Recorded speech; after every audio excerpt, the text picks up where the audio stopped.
This is Weirdly Enough, your regular podcast for strange stories and amazing facts, delivered straight to your favorite podcast directory and at weirdlyenough.com. Now, here are your hosts, Andy and Len. You know, I'm aware the podcast reach a global audience, and I know a lot of our listeners tuning in. Do you tune into the podcast? Do you think that's the thing? I mean, you tune into the wireless, don't you? Yes.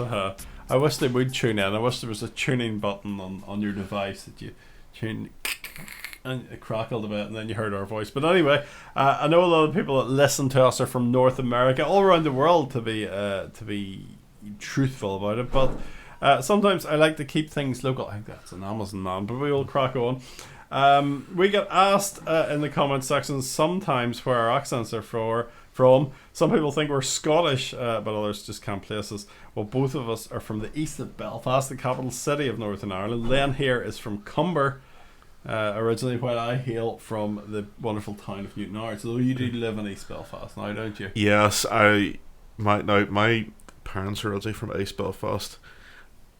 Born and brought up in not born in Comber, brought up in Comber, sort of living in Dundalk now. Yeah.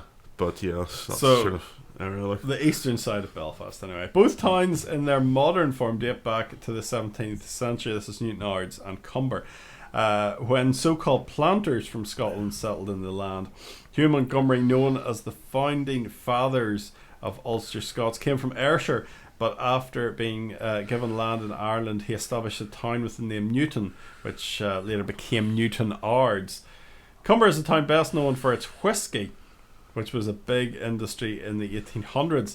It was also the home of Thomas Andrews, the designer of the Titanic, and war hero Rollo Gillespie, known for his victories in India. And now he's commemorated by the largest Masonic monument in Ireland. Oh. In the square. Oh, that's a Masonic statue then? That is very much a Masonic statue. So, of course, an area with so much history must come with its fair share of ghost stories. So I wanted to take a look at these and delve, for a few minutes anyway, into the ghosts of Newtownards. We'll take a look first at Scrabo Tower. This is a 41 metre high structure built in the late 1850s as a memorial to Charles William Stewart. I thought he used to present quiz shows, but that was William G. Stewart. Yes. Got it wrong. The third Marquis of Londonderry, who helped the local people with food imported from Scotland during the Irish potato famine.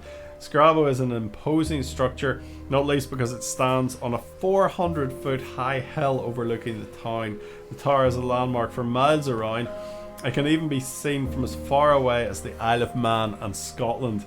Tales of whispers and banging around the tower have been reported, as well as people who claim they've seen a woman in period costume walking down a narrow spiral staircase. I'm not sure about the banging though. It sounds like a local car park which has been reported as a famous dogging spot. Oh, we can't talk about that. So this is a family-friendly podcast. So perhaps there's no degeneracy when talking so perhaps about. There's plenty of things going bump in the night at Scrabo, but maybe not ghosts. But there you are, the ghostly goings on up at Scrabo. I'm appalled. That's absolutely disgusting. Huntsman Bar in Newtownards used to be our watering hole, and now it's quite sad to look at. It's closed down. It's up for sale, but not as a bar anymore. It'll probably be made into apartments or something like that. We enjoyed the odd small libation within its wall. It's an old building with a pub dating back on the site for a long time. See, I've done my research here. I found out how long it is. They used to have a nightclub upstairs called Brandy's back in the day. I think it was also called The Edge, wasn't it? The Edge. That always confused me, because I would have known it as Brandy's. Oh, originally though we would have known it as The Edge because we were kind of really? late 90s going to it, Yeah. but I think before that then it was Brandy's.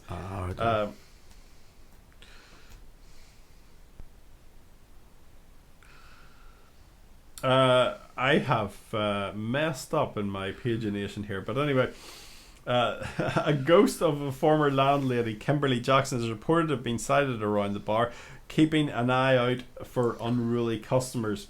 The name of the bar was actually changed to Kimberly Jackson's for a time in her memory of the famous owner. Then I'm going to skip back in my little thing here. Not far from Comber is Mahee Island. It's the home of the wonderful Nendrum monastic site, a place I love to visit. It's a monastery. It was first thought to have been established by St. Mochai, I hope I'm saying that right, Mochai, as early as the 5th century. How do you say that? I have never said that name. Mokayo? As early as the 5th century, though, archaeological excavations show the site was occupied from at least the 7th century. Nowadays, the place is peaceful and tranquil, but it does harbour a feeling of violence, of unease, and you can well imagine Viking ragers laying siege to the site. They arrived in 976 AD in their longships. It's thought Mahee Island was later occupied by Benedictine monks from the later part of the 12th century until it appears to have been abandoned around the 15th century. The archaeological removal of items thought to be holy and sacred seems to have unsettled spirits in the area, and a total of 9 different ghosts, mostly made of spectral monks, have been seen haunting the area. Then we take another little trip to the seaside town of Donaghadee. It's close to Newtownards. It's home to what is contested to be the oldest pub in Ireland, Grace Neil's. It dates back to 1611. The ghost of Grace only appears once, dressed in Victorian clothing. She is more likely to manifest with poltergeist activity, such as moving bottles and glasses around the bar or switching on and off electrical equipment. So I wonder, did you know Kimberly Jackson? Possibly. Were they friends? Taking a journey of a few miles to neighbouring Comber now, the town is home to a place called the Ghost Hole. It's definitely worth an investigation. Have you ever heard of this story? No. Okay, one of the most popular stories about this area of Comber concerns a legless beggar who would start begging at the first row of mill houses, and the resident of that house would carry him to the next house, and so on. Right. So they'd carry this guy along. Once the beggar had completed his trip along the houses, the residents of the last house would carry him a distance across a road and railway to the houses at Ardmillan. In a rage one day, the homeowner took the beggar and threw him into water, into what is now called the Ghost Hole, and it's said now the legless beggar haunts the water's edge. There you are. That's very interesting. Story, the Ghost Hole. Yeah. It's the idea of them carrying this guy from... Right, you have him now. It's funny what you should say about Mahee Island, because there always is an uneasy feeling about it's that place. Peaceful, but it's also a little bit... Yeah, it's a little bit... You could imagine the Vikings arriving. There's a sense of unease. Yeah. Do you recall, many years ago, in the 90s, one summer, myself and you went on a drive down Strangford area, okay? And Are you alright? I'm fine, yes. What do you mean? I thought you were starting to take a stroke or something while you were talking there. It was like, it's called like a word a sentence. It's called being dramatic. Okay. It's called being dramatic. Right, we're talking about taking this drive. I am trying to build tension in the listener. This is a narrative technique. Okay. I need to learn this. Yes, you do need to learn this. This is entertainment. Okay. Right. Back in the 90s. Right. We went on this drive, warm summer evening. Okay. Do you recall stopping off at this place? Went for dander. I distinctly remember we observed people in white robes on an island. That wasn't Denham. That was further down, like Delamont area. Somewhere like that. One of these places where you can walk around and people stuff. in white robes. Yeah. Conducting some sort of rite. And we were fascinated but also slightly nervous, and then they dispersed, and we sort of had a conversation about what we should do, but then nothing ever sort of came of it.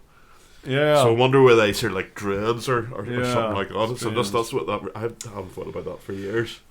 I couldn't talk about this without talking about Movilla Cemetery. It's on the east side of Newtownards and only a stone's throw from our recording studio here. This cemetery was built on a site of historical importance.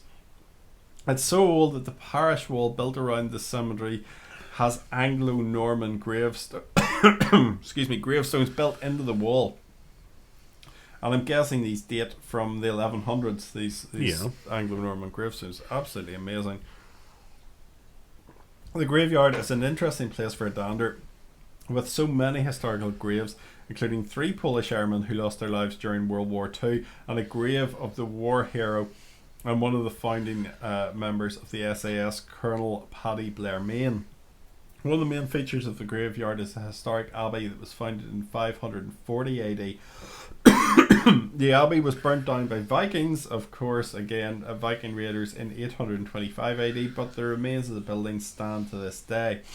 Reports of strange lights floating around the graveyard at night have been made. Now, I live near the graveyard. In fact, I can see the abbey and some graves from my back window.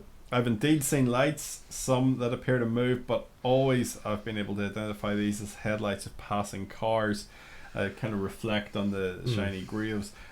So I've never experienced any spooky goings on. In fact, I find it quite peaceful to live near this ancient graveyard. I like it. Yeah, a lot of people would be spooked out, but I like it. Back in the town, then, and close to the Huntsman Inn that I mentioned earlier, is the Newtownards War Memorial. Witnesses say they've seen a man dressed in Victorian clothes walking around the area, and it's been said that robbers waited for their victim one night and robbed him before fleeing the scene and leaving their victim to die. The interesting thing about this account is that the memorial was only built by the Royal British Legion in 1925, so I wonder what was on the site before that then. Perhaps just a small park or something.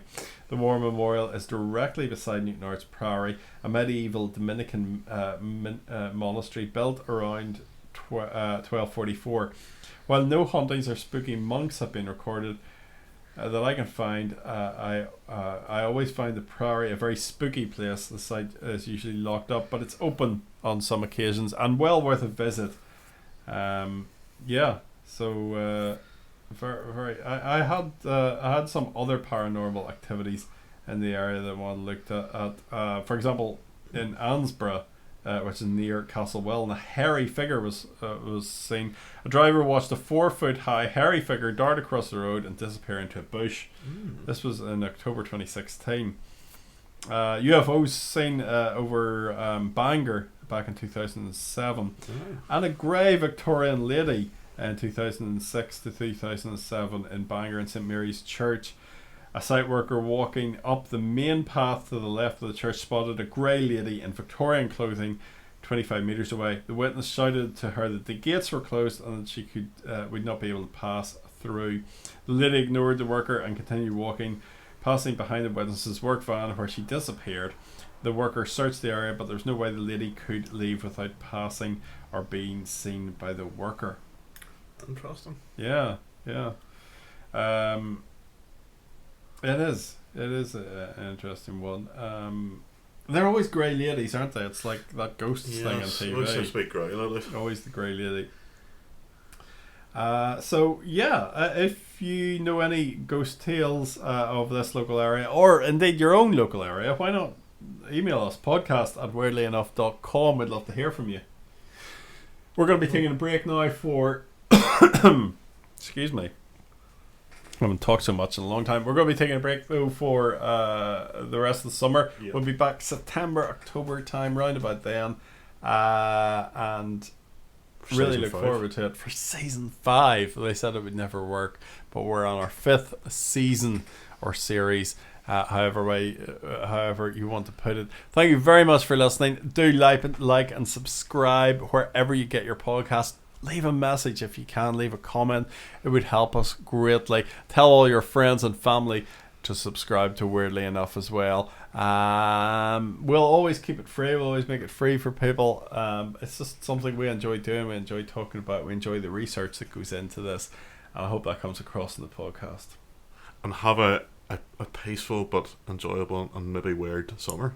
Oh yeah, very weird summer. It'll be good. Hopefully not too weird. Yes. In the instead of world affairs, geopolitical things. Thank you. Yes, talk to you soon.